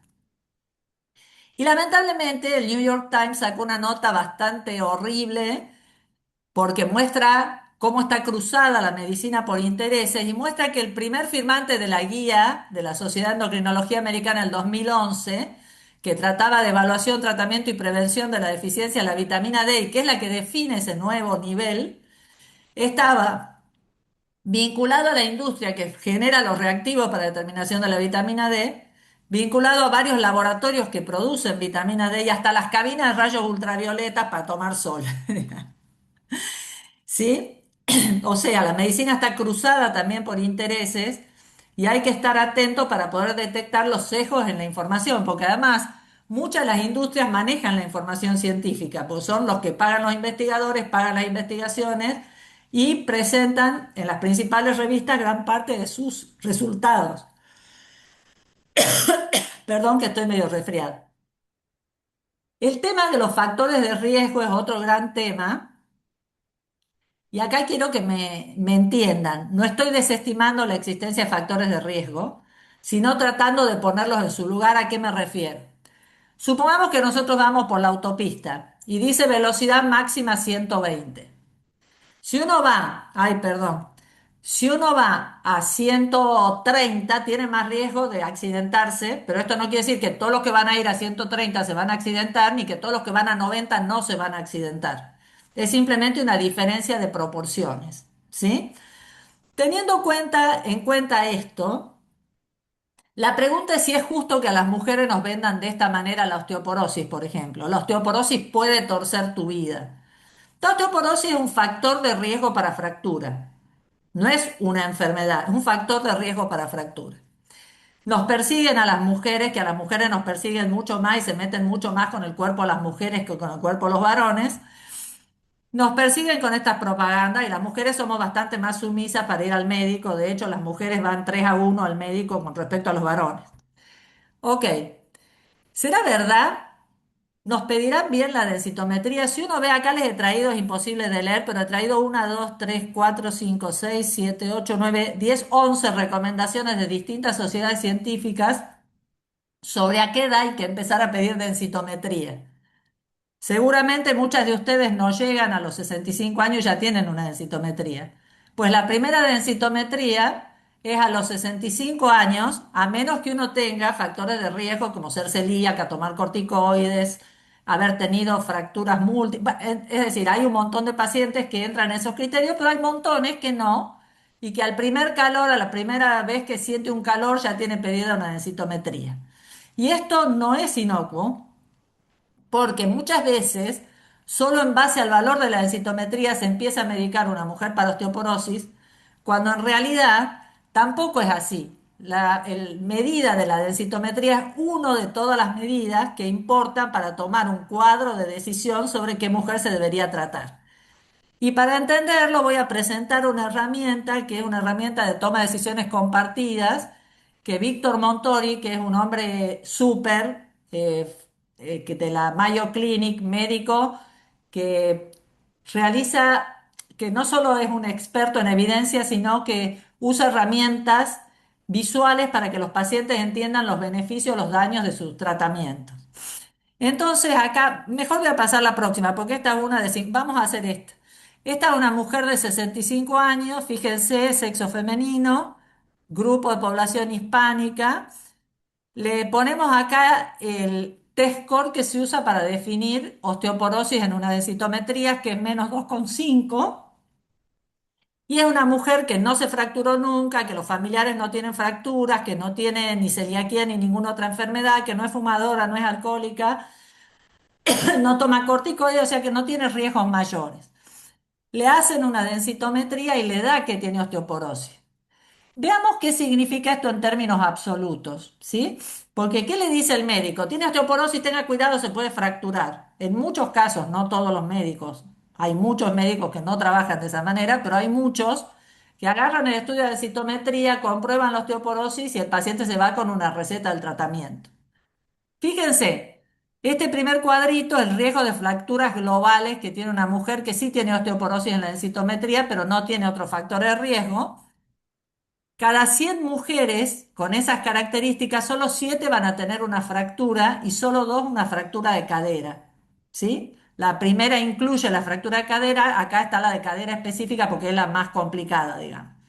Si esas 100 mujeres uno las medica durante 10 años con las medicaciones más usuales para la osteoporosis, como es el bifosfonato, hay 4 mujeres que se van a fracturar igual aunque hagan perfecto el tratamiento. Hay 3 que se van a evitar una fractura y hay 93 que no les va a pasar nada porque no les iba a pasar nada. O sea que el tratamiento no les va a hacer ningún cambio. Y en el caso de la cadera, una se va a evitar una fractura y una se va a fracturar igual. Entonces mi pregunta es, ¿tenemos derecho los médicos a aterrorizar a esa mujer o a culpabilizarla si no toma medicación para la osteoporosis? ¿O sería mejor explicarle esto, darle los números y que ella decida si tiene ganas de tomar este riesgo o de tomar la medicación a pesar de este beneficio en valores absolutos pequeños? ¿Qué posición es más justa? Y esto no significa nadie se tiene que medicar la osteoporosis o esta paciente si toma medicación para la osteoporosis está loca. Significa esta mujer puede elegir medicarse la osteoporosis o no elegirlo si ella prefiere o tiene otros valores al respecto. ¿Sí? Y no está cometiendo un atentado contra su vida. La creación de enfermedades es algo bastante más oscuro porque, para ponerlo en las palabras maravillosas de Carlos Tager, Tager dice, de la mano de los avances en el desarrollo de la industria farmacéutica, malestares de la vida o circunstancias naturales se han transformado en enfermedades. Y todo tema que puede modificarse con un fármaco ha seguido la intención de ser transformado en una entidad.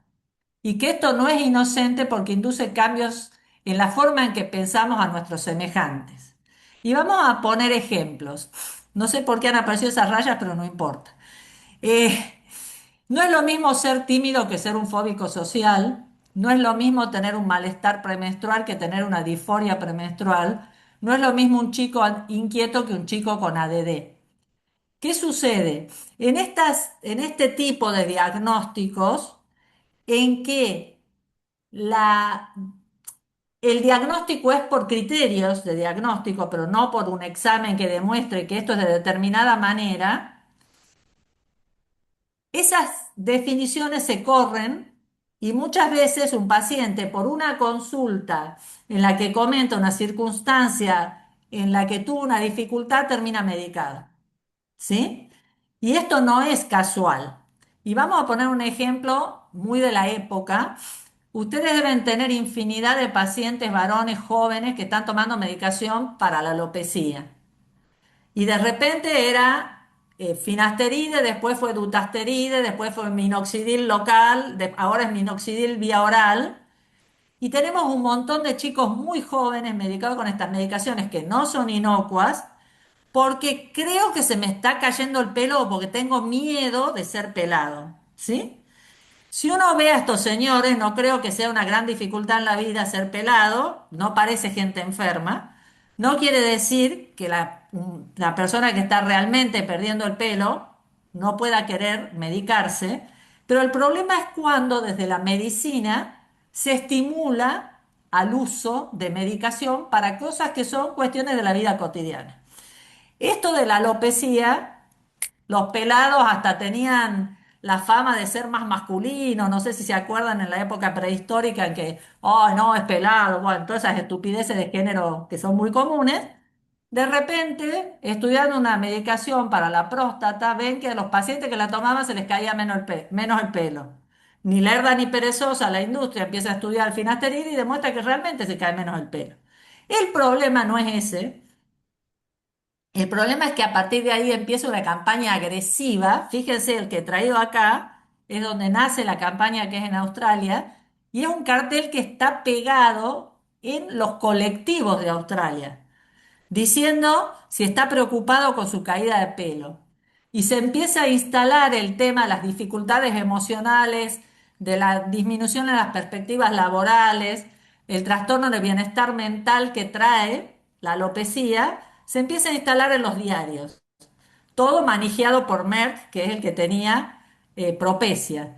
Y hoy por hoy tenemos una enormidad de hombres medicados inútilmente para evitar ser pelados. Podemos discutir si es un drama o no, pero el problema es muchísimos pacientes míos que están tomando, yo les digo, ¿y por qué tomas? ¿Te preocupa mucho la...? No, me ha dicho la médica que, bueno, que para qué se me va a caer el pelo, que tome el tratamiento. Ni siquiera la pregunta inicial de, a ver, ¿qué tan conflictivo es para vos esta situación? Y el problema es, como dice Raymond Monahan en el British del 2002, que la construcción social del concepto de la enfermedad ya no es el que los seres humanos tenemos, sino lo que las corporaciones deciden. No lo que la sociedad decide, sino lo que las corporaciones deciden. Y yo me pregunto si esto es bienestar, ¿no? Esta desesperación de las chicas que empiezan a congelar óvulos a los 30 cuando todavía son totalmente fértiles y están pensando cómo hacen para pagar el procedimiento y el mantenimiento de los óvulos con un presupuesto que es exiguo y que está fomentado desde la industria. Empiecen a congelar los óvulos lo antes posible, porque no es lo mismo que congele óvulos una chica a los 39 que una chica de 30, digamos, y son mucho menos años de pagar que si empieza más tarde. Eh, Esto del magnesio, que de repente el magnesio era usado en las terapias intensivas para pacientes con determinada patología, y de repente todo el mundo toma magnesio sin ningún aval científico, y las cirugías vulvares, porque no se puede no ser perfecta y no apretar como deberías apretar, y el chip de testosterona sin ninguna seguridad de que esto pueda no ser dañino, porque no está demostrado que sea inocuo. Es decir, empieza a haber una presión para el consumo de medicamentos y de intervenciones en situaciones que no son patológicas, que es por demás llamativo. Y además hay lo que se llama la ley de cuidados inversos, y esto que los pacientes con menor salud y mayores recursos consumen medicina a lo loco, están sobreestudiados y deteriorando su bienestar por estas cuestiones, y las poblaciones desfavorecidas no solo tienen menos cuidado, sino más mortalidad, y eso atenta francamente sobre el principio de justicia, ¿no? Esta misma Iona Heath, que me encanta cómo escribe y que además adora a Borges, a Juan Ros, es una persona adorable, dice, resume todo esto en esta frase que me parece muy interesante: el miedo casi universal al morir y el deseo de una vida más larga y saludable generan un real entusiasmo por la prevención, tanto en los pacientes como en los gobiernos, los medios y algunos médicos, y es cultivado por la industria farmacéutica y tecnológica, que me parece un muy buen resumen. Y hay muchísimos factores que llevan al sobreuso, al sobrediagnóstico, al sobretratamiento. Desde los pacientes tienen miedo, tienen la creencia de que más es mejor, muchas veces están muy mal informados y además muchos de ellos consumen medicina como consumen zapatos. Ah, yo pago la prepaga, quiero hacerme todo para amortizar lo que pago, concepto bastante extraño. Los médicos, muchos tienen interés genuino en diagnosticar, pero muchos de ellos tienen intereses económicos en pedir estudios y tratar con determinados medicamentos. Hay una enorme intolerancia a la incertidumbre. A los médicos nos cuesta mucho aceptar lo incierto que es gran parte de nuestra práctica. Y lamentablemente muchas veces eso se tapa con pedidos de estudios que generan más incertidumbre. Tenemos mucho miedo a la mala praxis y hacemos una medicina defensiva que va en contra del paciente. Los pacientes son muy demandantes y el médico tiene poco tiempo, entonces en vez de explicar, da el estudio que el paciente pide y hasta luego. La información que recibimos muchas veces está sesgada porque la paga el lobo que cuida al gallinero, ¿sí? Y lamentablemente en la medicina nos enseñan muchas cosas técnicas y pocas habilidades de comunicación. Entonces a veces no encontramos los recursos para investigar con profundidad las creencias del paciente, su posición ante esto, y preferimos decirles haga tal cosa que pedirle que tome una decisión junto con nosotros en base a la información transparente que tratamos de darle. Y a esto se María, le estás suman en los... tus 5 minutos Bien, finales. estoy terminando. Y a esto se le suman los medios de comunicación, que cuando uno lee, los medios de comunicación dan noticias médicas que realmente son una aberración y que muchas son pagadas por los fabricantes, por los dueños de los centros de diagnóstico, etcétera, etcétera.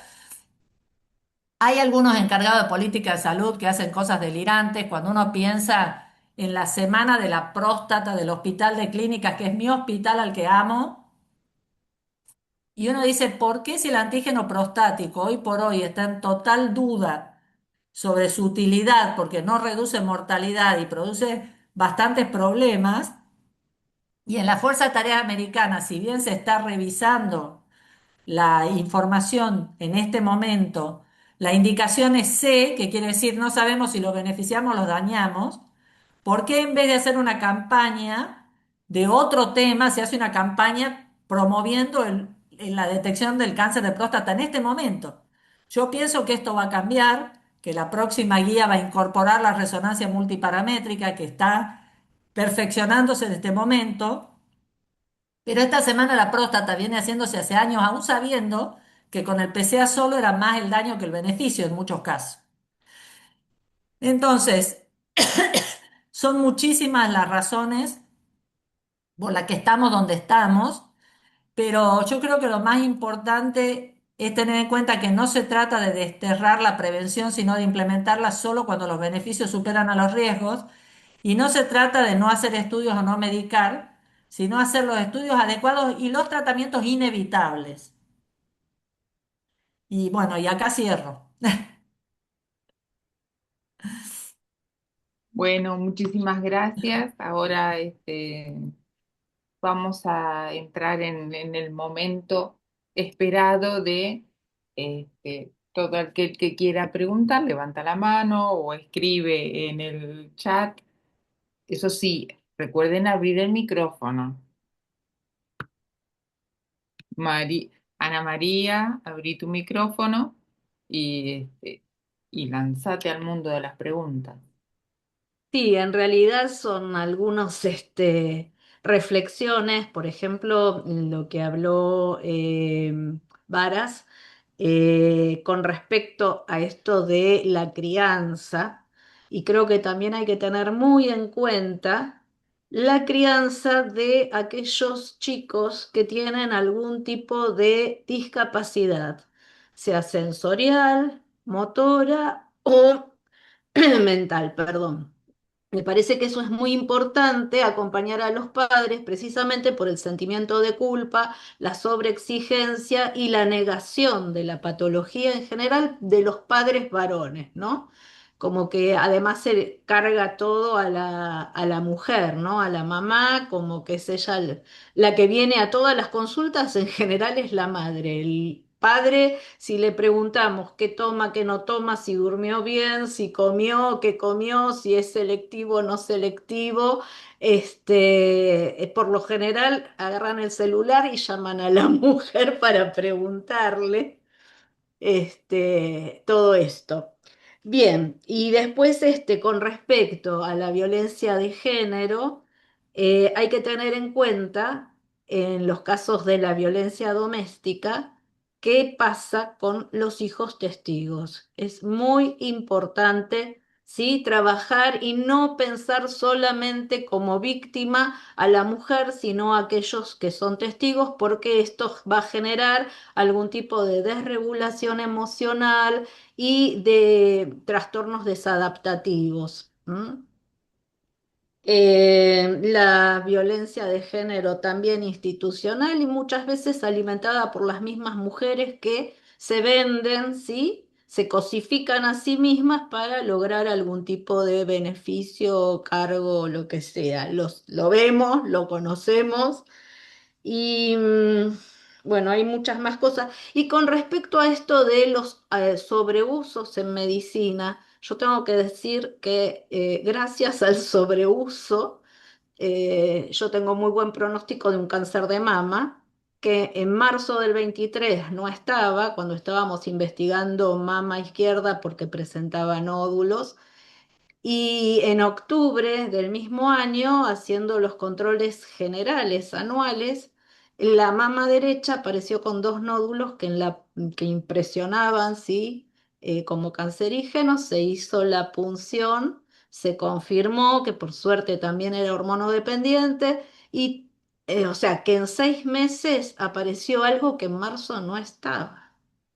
Así que me parece que los controles.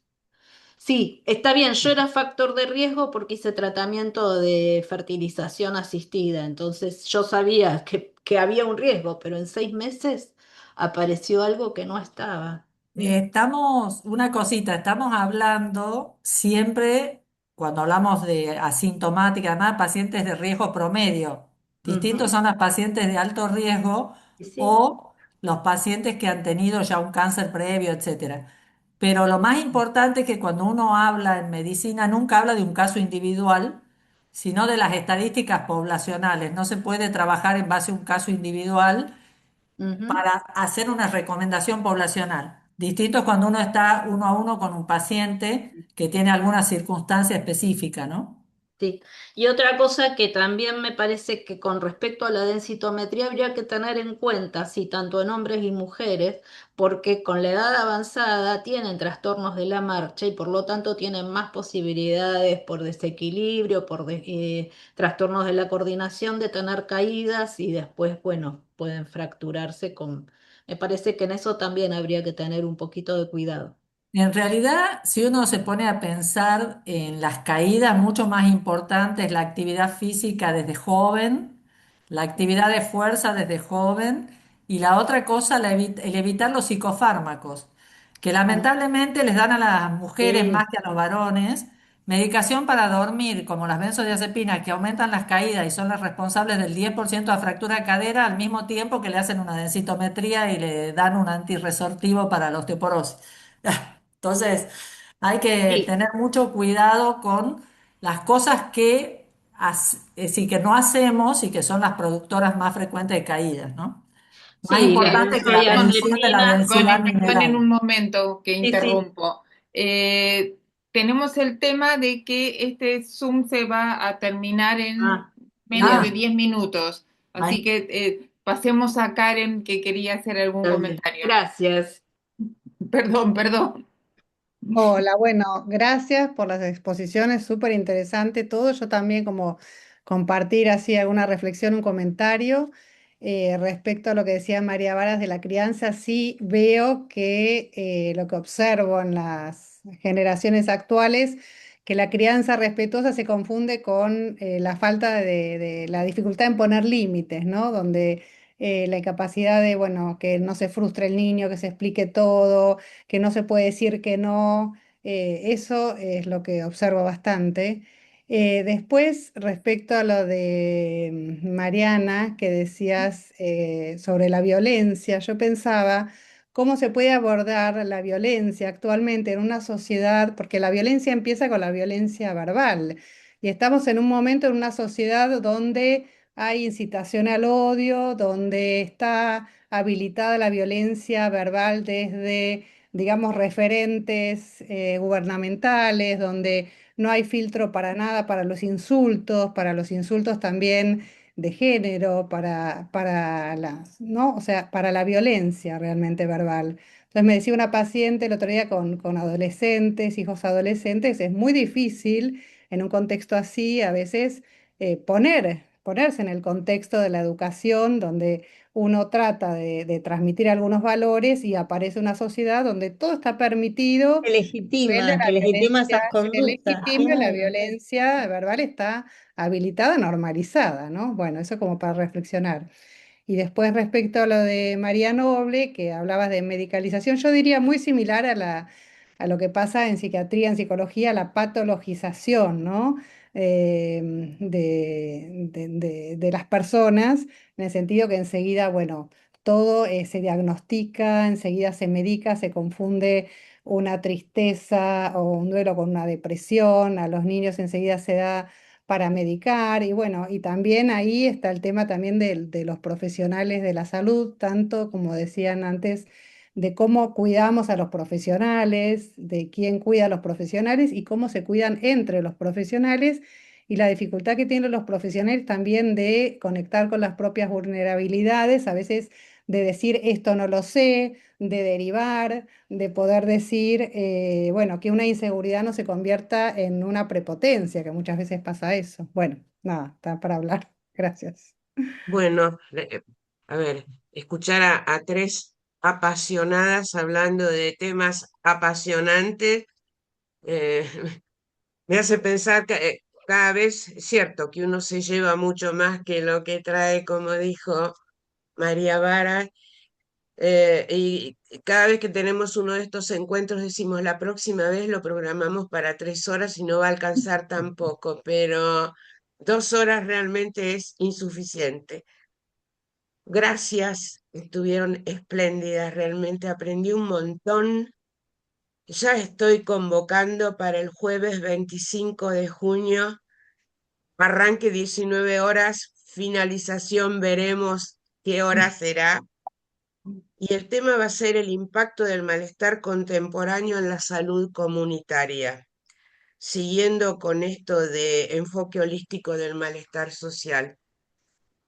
Y una frase que se me ocurría mientras las escuchaba a las tres, que me acordaba que alguno de mis antepasados decía frecuentemente que el sentido común es el menos común de los sentidos y que los que trabajamos en salud